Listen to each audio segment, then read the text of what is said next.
Listen to me. Sometimes God will allow you to see a person's intention without giving you permission to expose them.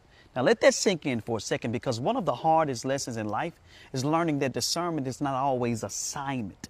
Just because God showed it to you doesn't mean He's calling you to announce it. And just because you notice it doesn't mean you're responsible for confronting it. And just because you can see behind the mask doesn't mean it's your job to rip it off.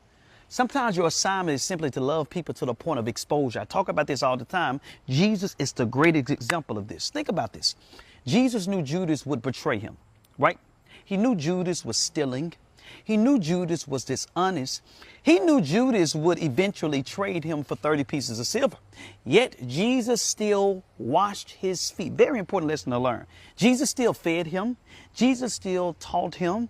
Jesus still gave him opportunities to change. And you may ask the question, why?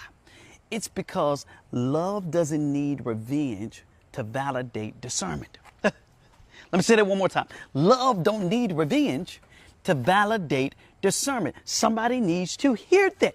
See, too many people today think maturity is exposing everyone. No.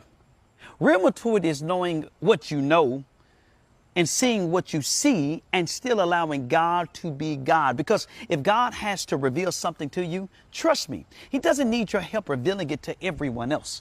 I've learned something.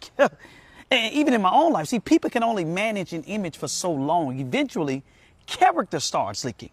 Eventually, right? Motive starts talking. Eventually, what's hidden in the heart starts showing up in behavior. A mask can hide a face, but it can't hide fruit forever. So that's why the Bible says you'll know them by their fruit, not by their title, not by their platform, not by their followers, not by their church attendance, but you shall know a tree by the fruit that it bears. And fruit takes time. And some of you are frustrated because you keep asking God why He hasn't removed certain people from your life.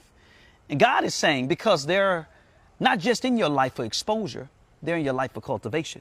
They're developing something in you can't even see. They're developing patience. They're developing endurance, wisdom, discernment, self-control, even emotional intelligence. They're developing boundaries. They're teaching you how to stay pure while being surrounded by impurity. They're teaching you how to remain kind without becoming naive.